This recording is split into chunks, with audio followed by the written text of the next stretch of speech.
Kumusta mga kanoysi? Welcome back sa ating YouTube channel, Pilipinoysi. So, ngayong araw, another update naman tayo about politika ng ating bansa.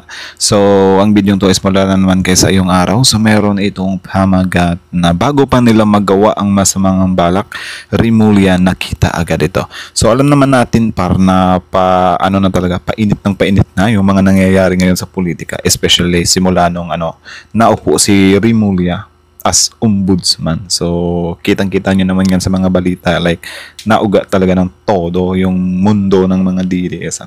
So, bago natin simulan sa yung araw, supportahan nyo yan. Tapos, syempre, kung trip nyo ng mga ganitong reaction video may kasama kayo manood, huwag nyo na rin kalimutang supportahan yung YouTube channel natin, Pilipinoysi. So, mga kanoysi, hindi na natin ito patatagalin pa. Simulan na natin baka agkawin pa ng China. Agad na babagat ng video ito, bago pa nila magawa ang masamang balak, Rimulya nakita agad ito. Ano kaya yan? So, sa yung araw, Pilipinoysi, like, comment, share, subscribe. Start. Nakita ang mga espiya bago pa man makapeligro sa gobyerno ni Pangulong Bongbong Marcos. Halika, atin itong pag-usapan mga kaibigan.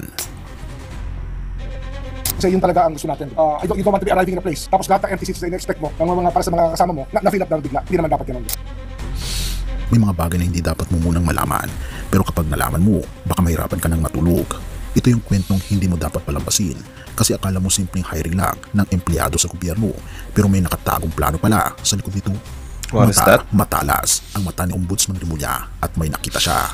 Unfortunately, last July, there were 204 new hires in the Office of the Ombudsman. And I will ask these 204 people to reapply kasi may 6-month probationary period. Tapos, About Rimulya as 204 new hires suspected as midnight appointees to reapply. Aray ko. Ayan na. reapply. Unless they become, they be treated as midnight appointees. Ako naman in good faith yan. I hope they're all in good faith also. They can reapply. And some of them to probably hunt in courtesy resignations just to show good faith. Kasi yun talaga ang gusto natin. You don't want to be arriving in a place. Tapos lahat ng empty seats na in-expect mo, ng mga para sa mga kasama mo, na-fill up lang bigla. Hindi naman dapat ganun. So marami kasing yung parang considered as parang midnight appointees. So we have to work that policy. We have to work that policy. Iyak naman si Bongo dito. Ayaw pa naman nila ng iimbestigahan yung administrasyon nila. Ang gusto nila straight to na lang, future or present. Iyak Bongo nito par. Lahat ng ating position. So we're getting the rundown now and I am asking the civil service to assist us in evaluating these cases. Kasi nga, ang civil service commission naman is very forthcoming and they have communicated to us their willingness to help us with this issue of midnight appointments. Noong Hulyo 2025, tahimik pero sabay-sabay ang pagpasok ng 204 na bagong empleyado sa tanggapan ng ombudsman. Walang masyadong ingay, walang masyadong balita. Pero alam mo bang, ang buong opisina ng ombudsman ay may 1,200 lang na empleyado? Ibig sabihin, halos 70% ng buong ahensya ay bigla na lang pinalitan. Bakit? Sino ang nag-utos? At bakit parang nagmamadali? Ang bakas ng... Don't tell me, sa past administration na naman yan. Diba? Alam nyo yung alam nyo yung... Diba? Sobrang react ngayon yung mga DDS na yun nga, yung mga in-appoint is from admin, sila Rimulya, si Antore, kung sino pa yung ipang-appoint ng ng admin. Nagagalit talaga sila kasi yun nga parang tinitingnan nila yan na baka gamitin as para papabor sa kanila, something like that. Well, hindi ko naman kayo sa mga opinion yung ganyan kasi opinion nyo rin naman yan. Pero parang nakakapang lang, 'di ba, na parang sobrang iniiyakan nila ngayon na yun nga ang admin ginagamit yung kapangyarihan para mag-appoint ng mga malalapit sa kanila or ng mga pinagkakatiwalaan nila. Ginagawa din naman nila yan nung kapanahonan nila.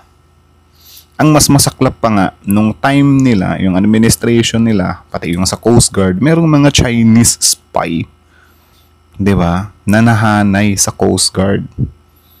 Diba? Yun yung nakakalungkot kasi mas worse yung sa kanila kasi may involved talaga ng mga dayuhan. Diba? Ang ombudsman.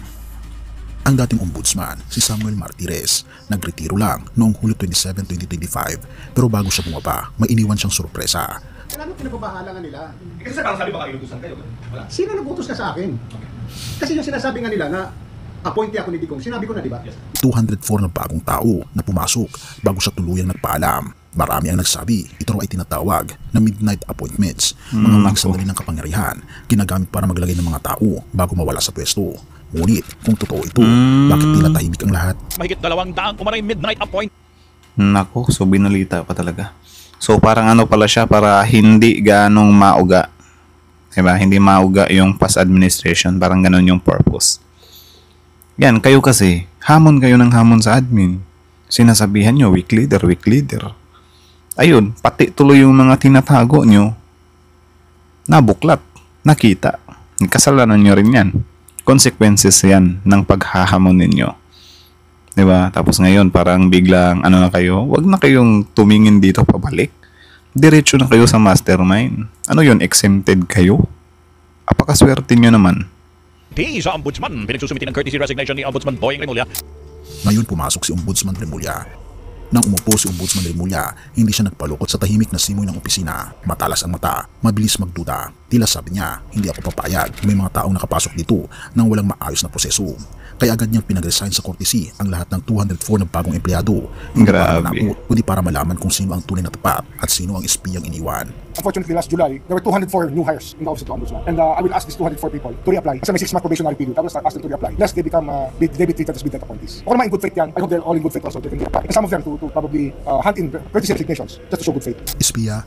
Tama, tama, tama, tama. Isipin Re-react na naman yung mga DDS dyan na, yan, grabe na naman, ginagamit na naman yung kapangyarihan. Hindi naman hahantong sa ganyan kung wala silang makikitang, ano, diba, kaduda-duda. So, ano lang naman, inuusig sila na mag-reapply kasi, syempre, alam nyo naman, sa gobyerno, sometimes backer system, sometimes, yun nga, tanim tauhan, diba? So, mas maganda yung ano talaga, dumaan talaga sa tamang proseso if ever hindi sila dumaan sa ganon. So, binibigyan pa rin naman sila ng pagkakataon na mag-reapply, di ba? So, walang ano doon. Huwag kayong mag-panic, okay? Relax lang kayo. ito. Ang ombudsman ang bantay laban sa mga tiwaling opisyal. Kung may espiya sa loob, sino ang magbabantay sa bantay? May mga bulong na ilan sa mga bagong hire ay malalapit sa dating ombudsman na baka may mga source pa rin siya sa loob. At kung totoo ito, delikado ito sa gobyerno ni Pangulong Bongbong Marcos. Isang maling galaw lang kasi pwedeng may labas sa labas ang mga sensitibong kaso bago pa man makilos ni Remulla. Pero hindi lahat ng 204 ay masasama. May ilan dyan nag-apply lang ng normal, walang alam sa politika. Pero ang problema, hindi mo agad malalaman kung sino ang totoo at sino ang tago. Kaya sabi ni Remulla, re-apply lahat.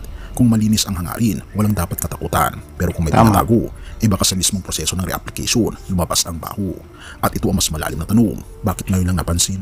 Kung 204 ang biglang... Kung ano yan, kung ano, pwede naman siguro malaman yan kung may may possibilities pa na totoo, 'di ba, na mga espiya, kung yung sa kabila super kung mag-react. Alam niyo yung na, for example, baka magre-react sila. Ano ba yan? Grabe, ginagamit na naman yung kapangyarihan. Pagtatanggalin ba naman? Something like that. Kapag ka may mag-react ng ganyan, matik. Diba? Matik yan, matik. Pumasok, bakit walang alarma noon pa? At kung may nagmamasid noon pa, bakit hinintay pa ni Remulla bago ito ilantad? May nagkukubli ba ng katotohanan? O mas malala pa, may mas mataas bang nagmamanipula ng lahat ng ito? Hindi ito simpleng issue ng trabaho. Ito ay usapin ng tiwala, kapangyarihan at seguridad ng bansa. At ang tanong ngayon, makikita kaya ni Ombudsman Remulla ang lahat ng espiya bago sila makapinsala sa gobyerno ni PBBM? Ang tanong, totoo ba na may espiya sa loob? Sana ay hindi. Have mercy, O God. Ano yan, men? May possibilities talaga dyan. I mean, yan. And malaki yung possibilities.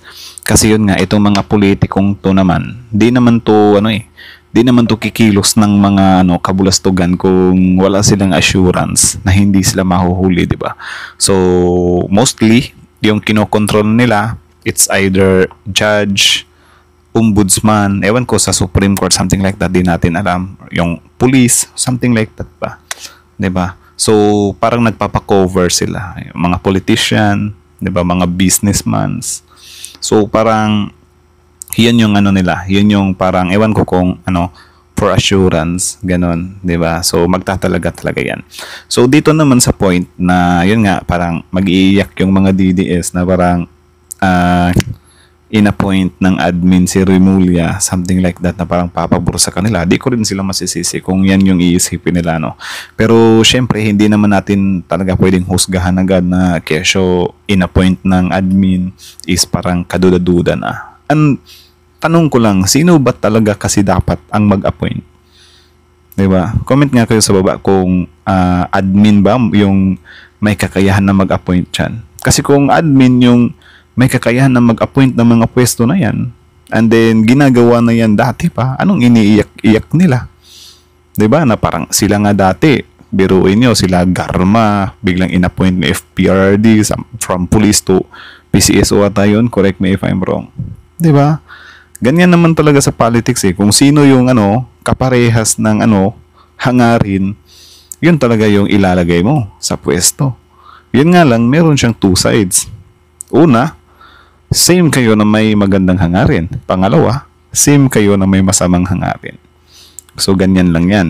So, kapag masamang hangarin yung ginagawa ng administration nyo, magkakabuklatan talaga yan lahat. Kaya wag na wag kayong magdududa kung for example si FPRD, yun nga, lantaran yung yung war on drugs niya, then pinapanagot na yung kay VP Sara about dun sa pera, 'di ba? Na 125 million, almost pa yon, mahigit 500 million pa yon, 'di ba? So, na lang, isipin niyo na lang na may possibility din talaga na sila Bongo or kung sino man yung kasamahan niya that time, madadama yun kasi parang magkakaparehas nga sila ng mga layunin, di ba? Magkakaparehas sila ng mga pinaggagawa or parang kinukonsinti nila yung isa't isa or partners in crime sila. So parang ganun ba? Kaya ewan ko talaga kung bakit magugulat si Bongo, di ba? Na parang iniisa-isa daw sila, di ba?